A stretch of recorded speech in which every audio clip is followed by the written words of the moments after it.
In this update, police say they're avoiding confrontation in their search for missing Marakopa man Tom Phillips and his 3 children.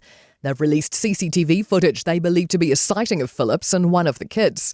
It shows a shop burglary carried out by 2 masked people in the King Country town of Piopio in the early hours of Wednesday. Detective Senior Sergeant Andy Saunders says everyone wants this to be over, but the focus is on getting the children out safely. We're not going to put anyone in harm's way just to try and end something quickly. Condemnation of Iran's actions in Australia, but no word on whether the Iranian ambassador here will also be booted out. Australian officials have expelled the Iranian ambassador after confirmation Iran was behind at least 2 anti-Semitic incidents in Sydney and Melbourne. They've also labelled the Iranian Revolutionary Guard Corps a terrorist group. Prime Minister Chris Luxon's confirmed officials spoke with our ambassador yesterday in a conversation he says was direct. And any foreign interference in a sovereign nation is unacceptable. Health New Zealand's expressing deep concern about further planned nurses' strikes. Here's senior political reporter Azaria Howe. The nurses' organisation's planning industrial action next Tuesday and Thursday over staffing concerns. Health New Zealand Chief Executive Dr Dale Bramley expects the strike to result in delays for treatment and care of an estimated 13,850 patients. It's estimated more than 2,000 planned procedures will be postponed due to the strikes. The initial construction of Transmission Gully is being described as a dog's breakfast. Newstalk ZB revealed yesterday that NZTA is planning to resurface and rebuild several kilometres of the road north of Porirua, likely to mean lane closures during the day and full closures at night. Infrastructure NZ CEO Nick Leggett says the road was rushed and opened without all consents being satisfied. We've just got to do better. We're not that experienced at building some big project, because things get switched on and switched off. That's news. In sport, his long-term future is secure, but it's the next job that's front of mind for All Black Tamaiti Williams. The loosehead props re-signed with New Zealand Rugby until 2029. Williams made his comeback from injury in last week's shock-away loss to Argentina. He's determined to make amends when they welcome the Springboks to Eden Park next weekend. It hurts when you lose an All Blacks jersey. We know it wasn't our best performance. Personally, I know it wasn't my best performance, but we have this week to review our game and see how we can get better. A first win at a Grand Slam in more than 4 years for a 45-year-old tennis veteran. American great Venus Williams has teamed up with a player 23 years her junior, Canada's Leila Fernandez, for a first-round doubles victory at the US Open. And that's sport. I'm Scarlett Swetanovic. Talo Samoa.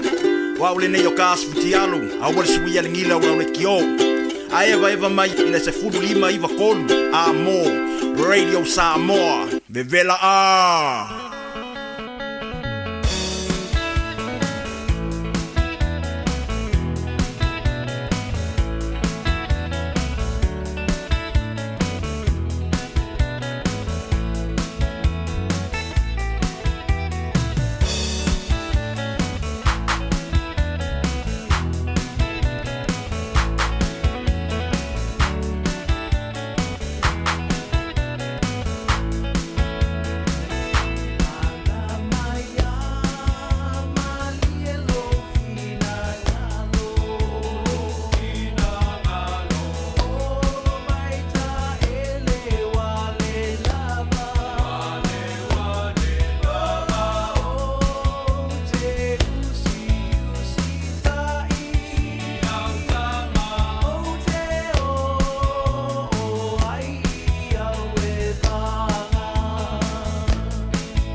sau ai a mau e ai Tātou so solaia o le a sau le lo o matua Papea mai le toe ina e fulu lona papatua Awe, awe, awe, awe, awe lo lo to ua le moe Talo fia vai, funga ia oe Talo fia fatasi maua i tenu e se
taina a o e o poina u i le siva a o ta feliuliwai le musika manaya o le alofa ua a mataina pe e te mawhai Sisiva pea a vea o e maupanga I po umalava Pasafa a masani a ota veo ai a vea pea o e maupanga I aso umalo uolanga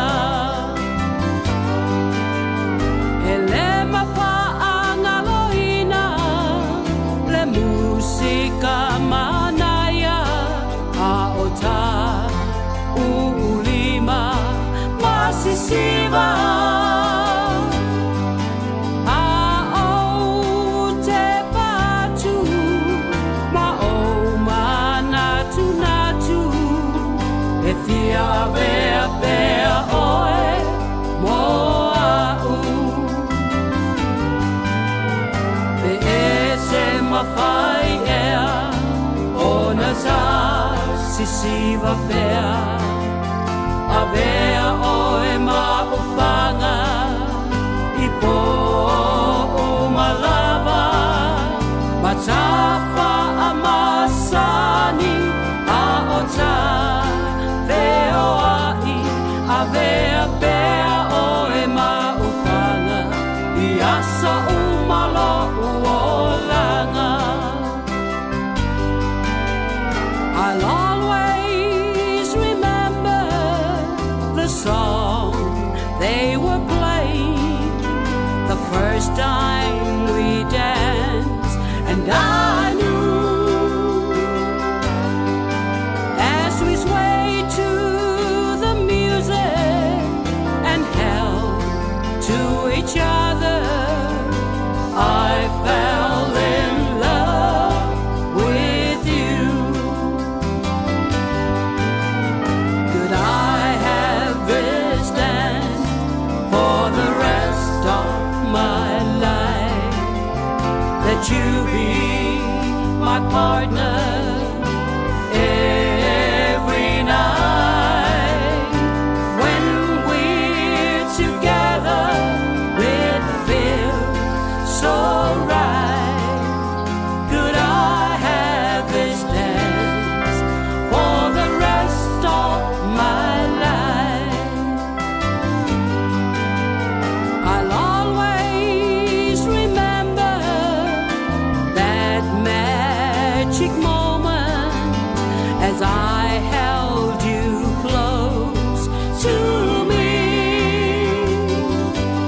siva pea avea oe maupanga I po umalava matafa amasani a ota feo ai avea pea oe maupanga I aso umalo uolanga.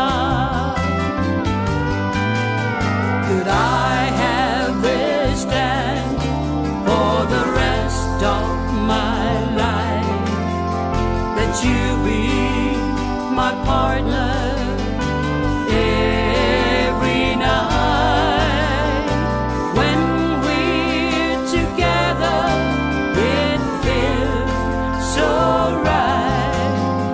Could I have this dance for the rest of my life?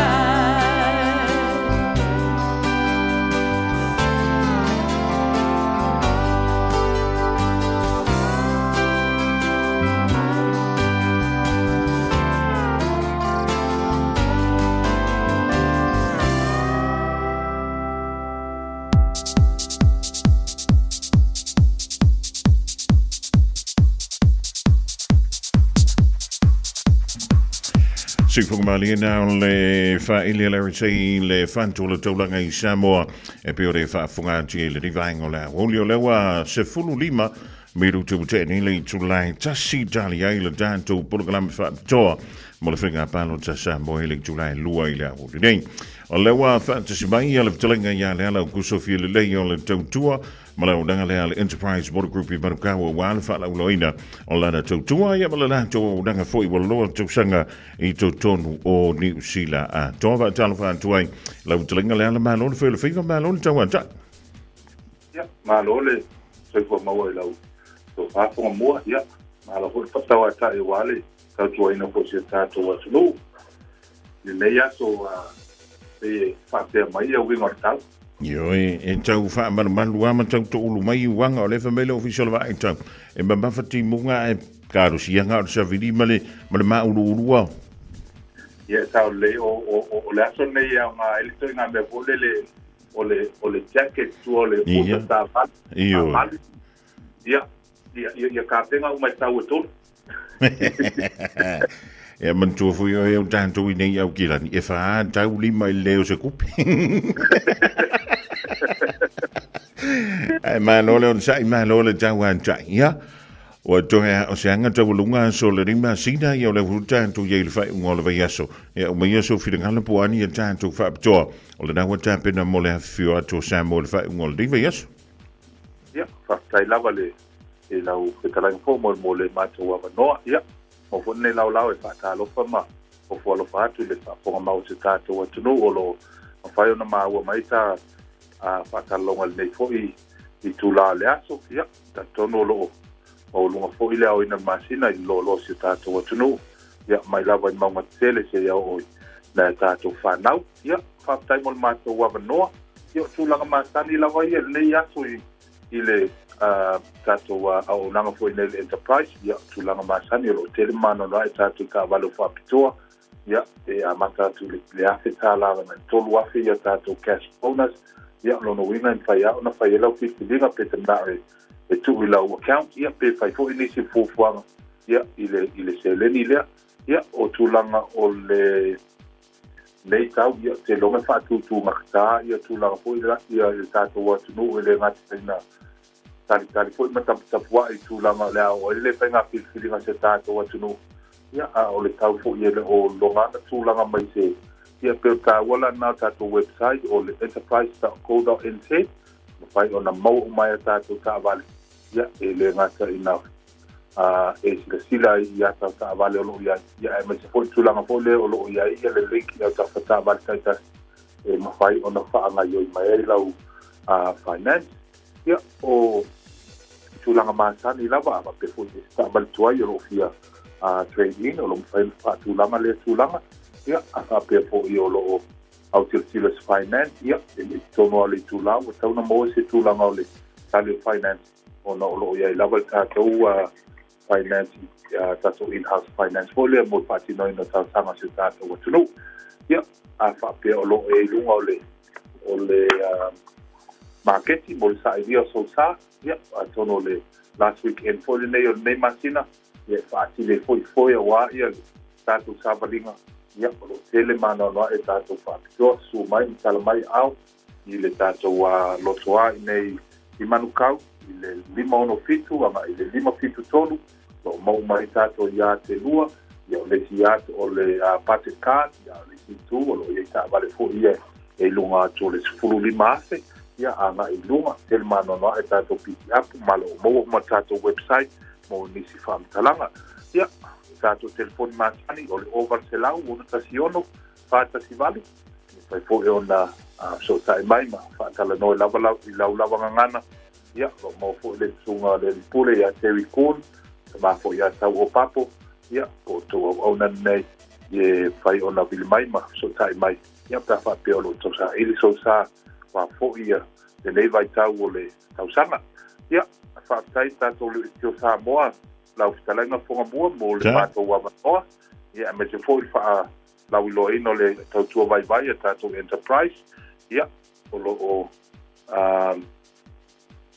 lo fo mi fo ile ta po nga mau se ta to wa tunu ina ia i umal manuia ia le ngata i whainga whiwhiringa ia me se fo ia tūlanga o whasao ni tai mo tātou weekend ia manuia lo wasu manuia tele nga tūle whai ngole rei vea solo vtalanga ia le ala o kuso fia le nei o le tūtumala undanga le Enterprise Motor Group i marukau sa ili ane su sa i le nei a so for reile ia le avanoa o le rei avanoa tai au ma le a so sa pe a tu ua ia tātou sa uninga loto o le wa lus fulu vidu tu te nili tu la tasi le rei vai ngola o le nei o le so for reile a so lus maliva o le rei fo i masina o au kuso o le solo whainga palo tai tono le tātou turu o i Samoa ia ana ua loa na si le fia e le pa ia male malo o si o tātou turu.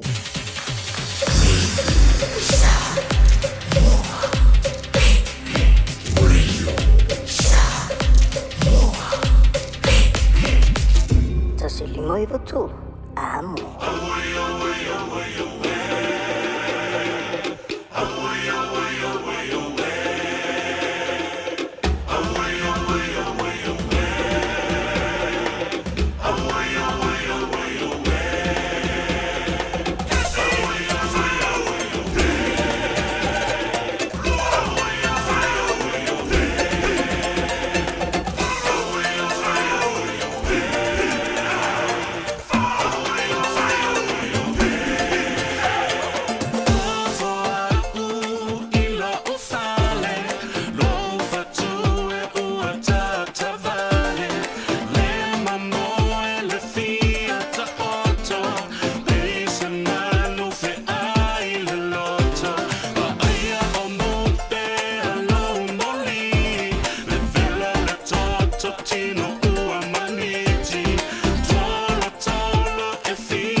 lava a le rivaengo le Aoauli, te milango le wantile walus fulu ma le 5 minute o te nei le tula e tasi tātou tali wantu Samoa le tūlanga i pere ea tātou li poti wha solo e mai le tātou o whainga ruenga o lo ngā lue mai tonu o lo tātou tunu o. E whaatala whātu le pa ia male malo si tātou tunu o lo mai mo mai le nei whai vaenga o le aso ua tātou iei nei i le tūla e tasi o fitu. Fitu minute te el tasi Samoa nei ia ai matou taunu mai loa i lo tawhanga.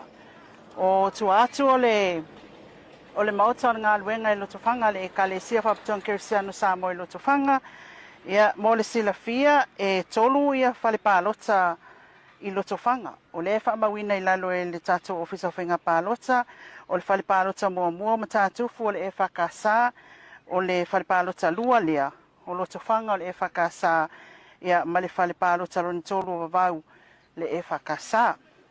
O le sila fia le tātou atunuu o le lola lo tawhanga e pei ona iai nei tu malole nei papalota o lo tawhanga e pei ona iai le lua afe luas futasi i le palota na mawai nei al tātou atunuu e afe ma le se fulu tolu i lātou na mawhai o na restalaina e palota i taimilea i le taimi nei i le lola le waiei alo tawhanga e afe ma le 5 se fulu lua i lātou e mawhai o na maanga waa e palota. Ia, o sui tau wā o le tu malole nei. Ia, ele o toe, ele tau nā tia le tātou atunu o te loa lau sila fia le tātou atunu. Ia le fionga le tamaitai pāle mia tausi o le tātou malo. Ia le fionga ia fia mena aomi mata afa. O ia le sui mua le o loo whaatulanga mai lunga o pepa le ofisa o whainga pālota. E mai le vaenga whaufai e le Samoa o poto. Lona lua o sui o fiaola i o sua lole o le whatuatua le tua Samoa o tasi ia ma le sui lona tolu o fui mapoa o tali langi Beth o ne semo o le whatuatua le tua Samoa o tasi. Tolu sui o lo tau wā, lua le fast, tasi le sap. Ia, o mātou tuatu lea o sewa ainga i le malai nei, ia, ua tōtele lava fōi ua mai on whaatino la tau pālota, ai le tu o le whale langa i le mwhinkako o langa i 5 mita e fua mai e leo. Ia, o lo o whanga solo pēl to tele o le pa ia male malo le tu malo nei ia wa fuil fatino ngala la to palota matango fie lava le to fi male o tato tru anga i mai tiavi anga i si umu anga i mai tu malo nei le atu fale alili anga i mai lo tfanga ia o lo fa pena lava ona fa tau taia ma fatino ina ia wala file mu ele aisenga o ia le upisa ia le fatino ngal tanto palota o lo anga ila fu itanga ta uma ina ia mautinoa e fatino ina la tau palota o le itapunia ia tato ofisa po fale palota e pei ona fatulanga ina mai ele ofisa o fainga palota o se talatu le mai lo tofanga ile nei vai ngole aso la ia fo inise tato fale palota o le asiatu ile toi fo ia toi ia pia awale fa le sauniuni toi mo le fiafil to la lawina o fa aiunga pe anga i mai tonu ai o le mato li potia tule mai lo tofanga le mai ava mai na vai mo le Radio Samoa so for. Nurses' strikes are planned for Tuesday 2nd and Thursday 4th of September. Hospital emergency departments will be open for emergencies only. If it's not an emergency, you can visit your GP, urgent care clinic, or book an online GP appointment. Or call Healthline on 0800 611 116. For after-hours care in rural areas, call Ka Ora. Find out more at info.health.nz. Awana emisia le fara stateina, ale tui sa mo Manhattan, le as falei le asoli mo se tema. Fatau se over 4 papa on to wole fa sipa ile tui sa mo Manhattan, ile tuatusi iwa fatasi a Dominion Road in Mount Rushmore. Limas for dollar ticket, it's a few at sa media po, pa fei menu. Ta tala le pa mo vai tau mafa, amata ile a folono le afiafi, a ia to the level po. Ole a fafi file tu sa mo ben ile a afiafi. Vili mai lis mo so avanoa, ile old watasi, oi watasi, o fitu o valu, old watasi, oi watasi, o fitu o valu. Mo tupe wha moli Samoa mana tua lo le Pacific Easy. O lo wha wau pea le tātou wha metoa e nao le lima tala te tongi pea e whaonga ina le Pacific Easy app. E wha tino ai au tupe wha moli mai lau telefoni whea mehai. O lo awanoa fo le tātou direct transfer. Ti posi mai ai au tupe le tātou account. Ma wha mali aina fasili lungo le telefoni. Ma wha tino la fo ina lau tupe ai ka wha metoa. Mo le tongi no pili o le vai. Mo li te o ngā tupe so se whale tupe Samoa. Pe le tongi nino no ngā tupe le nupi wha. Samoa House Corporation po le Samoa Land. Ma so se au nanga Samoa. O lo ma whai na wha tino uma e le tātou au nanga le Easy Pay. Maratua e lata le fitu se fulua tātou la wa wha sopoli ai New Zealand. Wha peo tātou ofise tolu i o Tara o Tāhuhu Mamangele. Pe wha le Pacific Easy app po le direct transfer. E wha sawa ilo teimi. Ai sili atu na wha sawa i nau tupe wa taunga tāle penisini. Mō nise whamtalanga pala au le o se lau o tasi ono. Po numera masani au ki lani. O le lua fitu ono fitu iwa fitu wha. Ma le lua fitu ono fitu iwa varu wha. Pacific Easy. O lau pa anga mō tupe wha mo moli Samoa. Were you born between 1969 and 2004? If so, you may not have had the 2 vaccine doses needed for full protection against measles. It's a serious and highly contagious disease. So, now's the time to check how many vaccinations you have had. If you've only had one, or are unsure, play it safe and book a vaccination now. It's safe to get another dose and is free for most people. Visit info.health.nz/measles. 24 hours a day, 7 days a week. Radio Samoa streaming live on www.radiosamoa.co.nz. Bread of life sent down from glory. Many things you were on earth, a holy king, a carpenter, but you are the living word. Say it now. Come on. Au te fie whawhailoa I tātou atunuu, mai tātou polkalame o le areto le ola ia e le nei fo yaso, malo lava le soifua manuia I tātou atunuu, ia o alo atu fo I le nei a weekend I le whaatino ino le whainga pālota le atunuu, ia e iai le lofa ma le ang le lei o le tua. O le tusi tani alu e lua, o le whaiupe lua se fultasi whapea, o ia fo ina te liua tausanga matau, e ave e seina e ia tupu, e tō fia foi e ia o tupu. A le upu mo o e le aso le nei au alo atu le tātou atunuu I tā penanga o le pālota I le aso atai au whapea. O le ao, o le atua I le tala whasolopito. A whai te tanga I le tala whasolopito o le lalolangi I mena tutupu I le tele o tausanga o mawai. E te vaia I lava le mele nei o le ao le atua sanga yoi I mea na tutupu ele aise mea na tupu fua e au noa ma le whatanga ina ele tua. Whapete wa ai tusi fo ile atanielu la mta upelua se yo le mta upoiva e ke maofa I mea na sila fia ele tua. Ai le itu la I mai malo ye na whaanga solo mai le fo nei tatu polkalame na te nei. I malo na tutu mai matupu na tula I mai e o I malo fa pau matupu fa pau e te vaia lava o le ao le tua nga mafu ai na tula I mai fa tula I nisi tupu ma nisi malo o na tuina le lalo le tua o isi tupu ma isi foi malo I le taimi na fina ngalo I lava le tua e le ngata na e vai me o lo tupu fo I le lalo langi o lo ia le control o le ao le tua ai whapena fo I le history po le tala anga tātou atunu.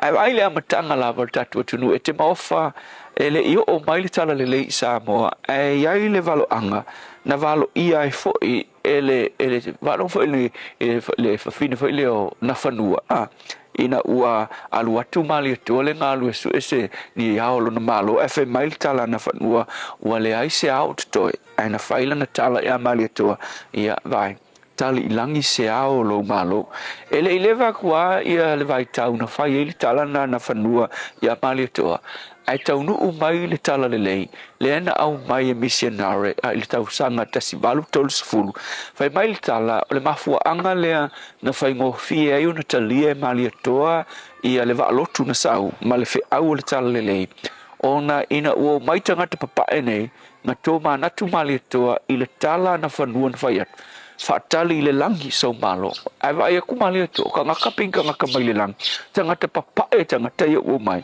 na mafu ai o na talia le va lotu ma le fe au al kerisiano ole tala le lei e winga ya Yesu e vai la ole au le tu ka fa kanga ile ben na tu ai o foi to sanga le ta si valu le history la volta to tunu Lena e whaalongo na iai va te telefo i e tolu malo losi le lalolangi na o mai e kaupo i e pule sa mo lena sau le va afo le asia mani sau le va Amerika e sau ma le va afo le a Peritania o mai va o pai va o le afo le tau i nei sa mo se mangu e fe mai tala anga fa pe kau e lo na winga e mo kwa ma sofa se tu lo ta to no tele matanga te feoki i le nava i tau a inga o sa ungi fo iwa ai ole a fail taua ai oso fa fo se ile fa tele na no so tau sanga ta si valu iwa ia ole melang kupu ale ise kau ma le pele pe va ta si le va nga sao ole va fo le kala yo pele sa ia ile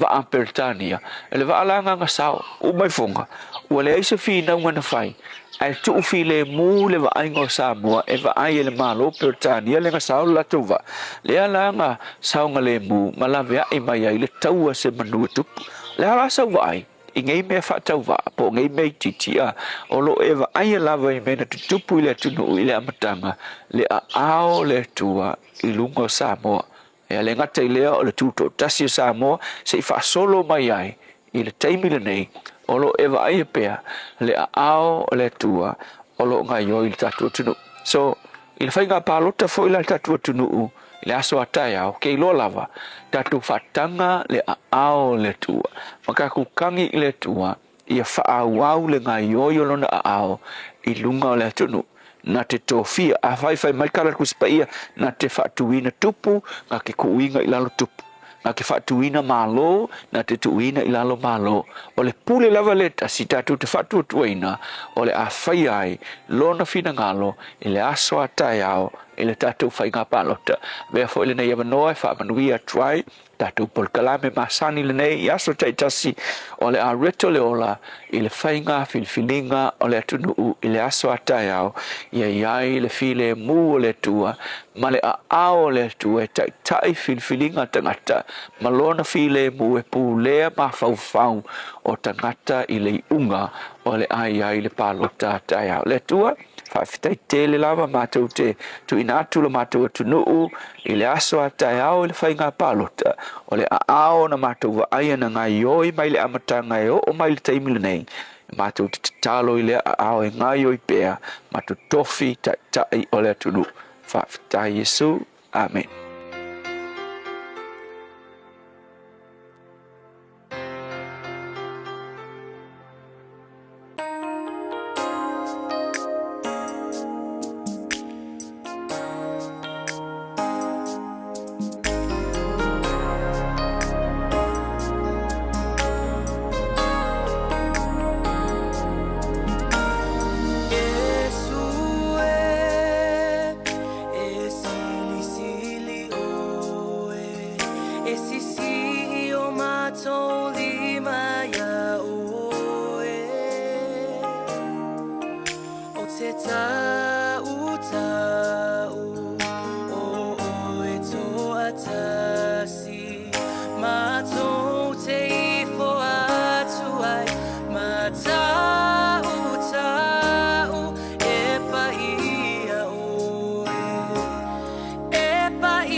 Sue silsili o mele fe pesele hallelujah worship team le divine o le Aoauli tobolo wan tuile polkalame o le arento le ola mole tuile ka fa tai ele sunga il fe au ya pasta la fa le copa o le Assembly of God I lano I sava I biori ele tato polkalame da le arento le ola ele nganta mo le so ya o le dei fo I va so antolava a walo tato ola fa le nganga o le wanto e sfulma le 5 minuto na tale o le tulai lua o le avava tu foi o le tato polkalame I ya ai tuli tau mai le tulai lua I la o le polkalame fa pitoa mo le whainga pa lota si o tātou tro e pei ona whanga solo ya e tāpuni puni uma whale pālota umalawa I upolu sa vai manona ma apolima I le tau le tolu I la o le nei o le teimi le da o tale lua I nei New Zealand o le teimi whale da o le a amatali e le tātou tautua ya ma le tātou o nanga wha pitoa a wale whainga pālota o le rintou sanga lua a whe lua lima o le so le na tu fansiai I